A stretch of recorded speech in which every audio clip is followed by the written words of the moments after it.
Russia is turning to second North Korea.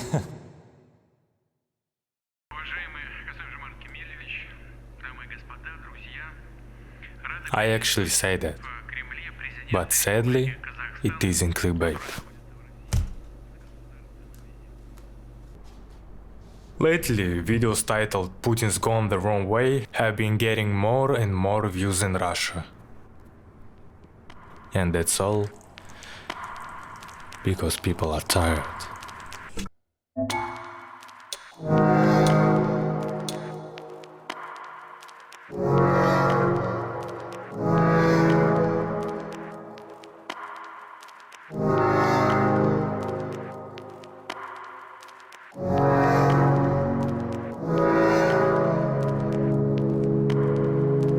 A lot of big companies are slipping out of control. For example, recently a major service for bypassing blocks, the one people use to reach Steam, Spotify, VPN and pretty much anywhere, got caught in a scandal. Turns out inside there was passport data there, threats against media partners, and cherry on top, the official spokesperson answer. Is searching for the passport details of the person filming you supposed to be a joke? Well, guys, you do know where you live, right? Ironic, yes. Surprising, not at all. There are 100 of stories like this, but they don't shock anyone anymore. It's just boring to be angry. War isn't only death and economics, it's the rot spreading everywhere. So what's actually happening in Russia? Are we really all just going to keep quiet forever?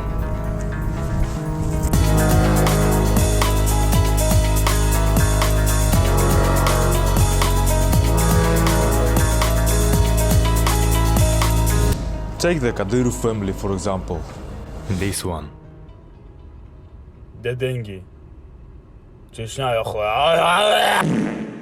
During this war, they completely lost it.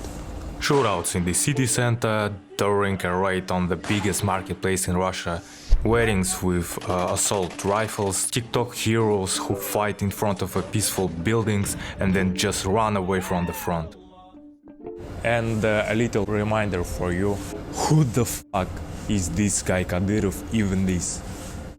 As you can see, his son driving his own car, a G-Class limited edition stronger than the 1980s. I won't go into details, but because of the export ban in March 2022 on certain type of cars, buying one of these legally in Russia is basically impossible. By the way, at the wedding time, he was only 17, which, you know, means that he didn't even have a driver license. And wedding videos were posted on the official Chechnya accounts. But honestly, who's even surprised at this point? In the first month of the war, people still went out into the streets. There were protests, signs, the belief that things could be stopped, and then silence. Putin found the perfect formula. Buy off a drunk from some region for a couple million and lead the rest simply in the dark. Yeah, boy. When Ukrainian forces entered the Kursk region, nobody even noticed. Half of Moscow and St. Petersburg simply didn't know about it. And the people didn't even care actually. But that's not indifference, it's burnout. Russians' average main thought today is as long as they don't take me. In Nepal, for example, people managed to come together and take back what was taken from them. They held protests, videos with their slogans went viral. Even after the protests, they went out into the city to clean up the aftermath. A proud people, a noble act. So what makes us different? You probably will not easily understand this, but the war has become an ordinary. If before each drone strike was written up as an article, now they just aren't counted. Now they're blocking everything in Russia, and the people basically hate it when the things like this are taken away from them. So now more videos, louder this content, new faces, new voices every fucking day. What made people angry? I don't know. maybe weekly banning foreign services, maybe VPN blocking, no internet in the regions. Who knows? I haven't even finished editing this video and there's already a new drama. It's fun, but the anti-Putin movement is gaining speed like crazy. But Putin himself is going more and more crazy every month. By the way, try to guess what could Putin possibly do even worse for him, of course, than he's already done. Who's even this mess with? People who are older. Putin never had the problems with them. They're basically fine with everything. They survived in USSR, just stop bothering them. Middle-aged people in Russia don't like to stick in their noses out of their cozy little nests. Are they unhappy? Yes. Are they going to do anything? Absolutely not. My generation screams the loudest, but let's be honest, we're just chihuahuas. A lot of noise, but no power behind it. But who would have thought that Putin will try to go against the most powerful community in Russia? Kids. Literally a few days ago, Russia banned Roblox for what? No, really, what? You all know this game. Your kids play it, or sister or brother, doesn't matter. And honestly, this might be the biggest wave of anti-Putin's hate I have seen since the start of all this mess. Channels, posts, TikToks, shorts. These little creatures unleashed the absolute chaos. It even turned into a meme. They're wishing Putin everything imaginable. RKN got grabbed into it too. Some of them are already planning to move to Belarus. As I said before, middle-aged people in Russia doing anything, but don't forget that they are parents and moms and dads, most dangerous people on earth if you will try to touch their kids. Mom, I love you.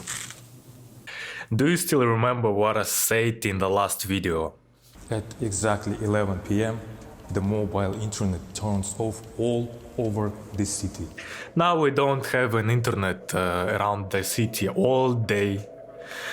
What's that for? Blocks, safety, or something scarier? Oh, I'm sorry. We don't know.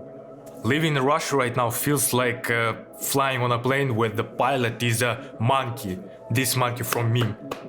Putin is completely unpredictable, and honestly it's terrifying to think that that's all because he doesn't have much time left and he's decided he's got nothing to lose. These cat and mouse games with Trump, the constant threats, military analysts, I mean independent military analysts, all agree only on one thing. Putin literally is enjoying this war. He lost that the president of most powerful country in the world running circles around him. He lost that the international news finally talks about him. And he lost that he doesn't have to deal with any small problems average people like us faced.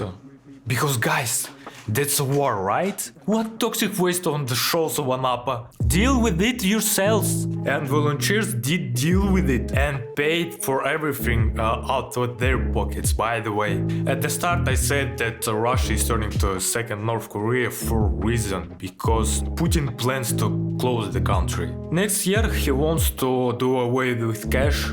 And no, that's not cool, as you might think.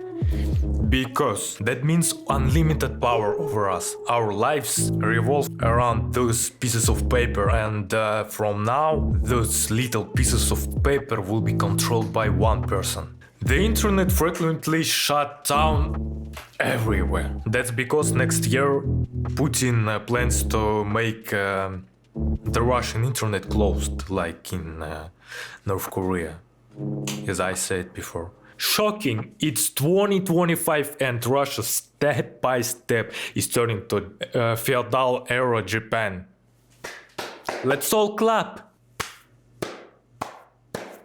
Cool, motherfucker. So by the way, if you ask me, are the people who actually support Putin? Hell yeah. But mostly it's people over 50, or let's be honest, just kinda dumb. Most folks, they're scared shitless to say or do anything because the last 3 years have shown us what happens if you step out to the line. And sometimes I just wonder, what do your media even show about Putin, about the Russia? I just wanna know. I want to tell you how it really is. We've completely fucked everything up. I will explain. One of the biggest oil producing country in the world now is going into debt. And don't confuse it with the American debt, okay? It's a little bit different. America borrows many dollars for what? For build businesses, which then make more money for them. Smart, right? In Russia, Putin borrows to build a tank, and the tankers go along with them. And then they just go out of the field and poof, disappear forever. He borrows from banks, even from regular persons, all through these federal bonds. Borrowing for what? You know, to kill people and capture some random village in Ukraine once in a month. Because modern war between two countries with the powerful military doesn't really allow more than that. So yeah, now think about it. Do we trust Putin? And what kind of IQ do you think the people who trust him even have? Yeah, it's a short video or long, I don't know. But honestly, I just needed to get this out. And don't misunderstand me, I love my country. But right now it's just all wrapped in the shadow of one person. I just don't have it in me to close my eyes to everything is just happening. And just keep living by the new rules the people up top decide to hang down to us. I want to live in Russia, I want to live in the place where my family, my friends, but also I want to live in free and growing country, but those two things have nothing to do with each other. Thanks for watching, and I hope that administration doesn't see this. Hit the like button, thank you.